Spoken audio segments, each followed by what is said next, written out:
सृष्टि बचपन से ही दिखने में सुंदर नहीं थी, लेकिन अमीर बाप की बेटी सृष्टि पर उसकी माँ जान छिड़कती। मेरी बेटी कितनी प्यारी है, भगवान सबको सृष्टि जैसी बेटी दे। सृष्टि धीरे धीरे बड़ी होती है।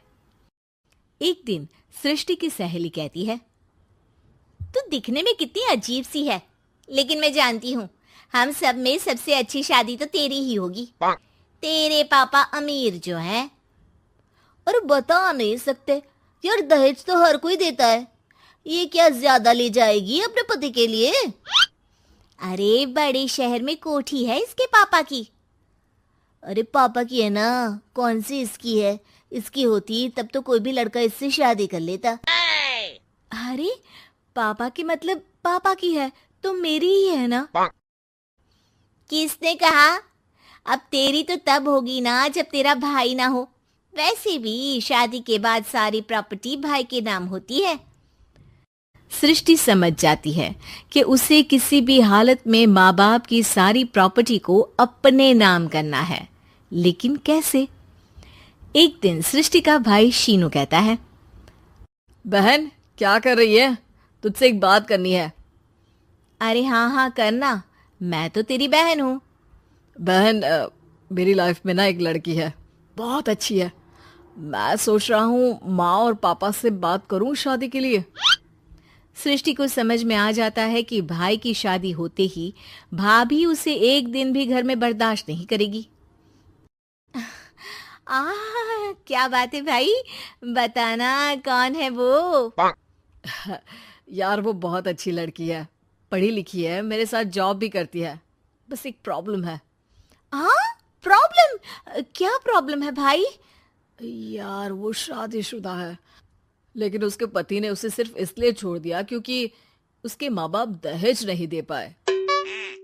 सृष्टि ये सुनकर न जाने क्यों खुश हो जाती है। अरे भाई तो क्या हुआ, लड़की तुझे तो पसंद है ना? शीनू को लगता है कि बहन उसे समझ रही है। वो इस बात से अनजान होता है कि उसकी बहन की मंशा पूरा घर हड़पने की है। सृष्टि अपनी माँ से कहती है, मम्मी मुझे तो बहुत चिंता है। पता है शीनू क्या कर रहा है? अरे क्या कर रहा है? वो तो काम पर जाता है और वापस घर आता है। नहीं ना माँ, वो यही तो नहीं कर रहा, बाकी सब कर रहा है। आपको पता है उससे प्यार है, और वो भी एक शादीशुदा लड़की से। ये क्या हो गया? मैं सोसाइटी में क्या मुंह दिखाऊंगी? अरे तेरे पापा तो यही कहेंगे कि मैंने ही उसे बिगाड़ दिया है। माँ देखो, मेरी बात मानो, पापा पर भी विश्वास करने की जरूरत नहीं है। अब आप ही बताओ, पापा इतनी देर घर के बाहर रहते हैं क्यों? बोलो। अरे बेटा वो तो नौकरी करते हैं ना। तू बहुत भोली है माँ। पापा का ऑफिस तो 7 बजे खत्म हो जाता है, लेकिन देखो कितनी देर से आते हैं। अरे नहीं बेटा, ऐसी कोई बात नहीं है। सृष्टि माँ को एक औरत से बात करते पिता की फोटो दिखाती है। देखो माँ कैसे हैं पापा। मैं ना कहती थी कि पापा सही नहीं है। मैं तेरे पापा से बात करूंगी, दे फोटो मुझे। ओ माँ, वो तो डिलीट हो गई। लेकिन चल, तूने तो देख लिया ना। पापा से बाद में बात कर लेना, और हाँ, मेरा नाम बिल्कुल मत लेना। हाँ माँ। अब क्या था, सृष्टि के माँ और पिता के बीच झगड़ा होना शुरू हो जाता है। सृष्टि के मन में क्या चल रहा था कोई नहीं जानता था। एक दिन, माँ सृष्टि के लिए एक लड़का देखा है, वो लोग शाम को उसे देखने आने वाले हैं। और हाँ माँ, एक खुशखबरी, मैं और पापा मिलकर एक नया बिजनेस ट्राई कर रहे हैं। शाम को लड़का आता है, सांवले रंग का। सृष्टि को तो बिल्कुल भी पसंद नहीं आता। लड़की की माँ कहती है, लड़की का चेहरा तो कोई खास नहीं, लेकिन अगर मेरे बेटे को आप लोग सेटल कर दें तो मैं उसकी शादी आपकी बेटी से करवा दूं। सृष्टि को लड़का बिल्कुल पसंद नहीं था। उसे भाई पर गुस्सा आ जाता है। लड़के वालों के जाने के बाद कहती है, माँ देखा, शीनू मेरे लिए कैसा लड़का लेकर आया, न दिखाने लायक न सुनने लायक, सेटल भी नहीं, वो भी हम करे। अरे माँ, मैं जानती हूँ ये मेरी शादी किसी भी घर में क्यों करवाना चाहता है। अरे कैसी बात कर रही है बहन, तूने तो देखा ना, लड़के को मैंने ही मना कर दिया तुझसे शादी के लिए। जिसने लड़का बताया था उसने उसकी बहुत तारीफ की थी। बात आई गई हो जाती है, लेकिन सृष्टि का मन शांत नहीं होता। क्या करूं, कुछ समझ में नहीं आ रहा। मेरी शादी हो गई तो ये लोग पूरी प्रॉपर्टी शीनू के नाम कर देंगे, मेरे हाथ तो कुछ लगेगा ही नहीं। तभी सृष्टि को आइडिया आता है।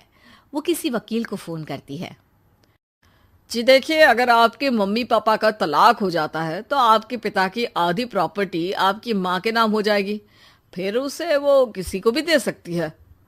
सृष्टि अब माँ को बेटे के खिलाफ भरती है। माँ, शीनू पर नजर रखा करो, वो जिस लड़की के प्यार में है ना वो शादीशुदा है। यहाँ आएगी, सारा पैसा रुपया जमीन जायदाद सब हड़प लेगी। पापा का भी हाल तुमसे छुपा नहीं है। ऐसा ना हो कि मैं और आप एक दिन सड़क पर भीख मांगे। हे भगवान, मैं तो जीते जी मर जाऊंगी अगर ऐसा हो गया तो। ऐसा हो गया नहीं माँ, ऐसा ही होगा। अभी समय है, आगे का सोच लो। मैं तो कहती हूँ पापा से आधी प्रॉपर्टी लेकर अलग हो जाओ। पापा की आधी प्रॉपर्टी भी हम लोगों को अगर मिल जाती है ना तो अगले 7 जन्म सफल समझो। बेचारी माँ बेटी के कहने पर पति से तलाक लेकर अलग हो जाती है।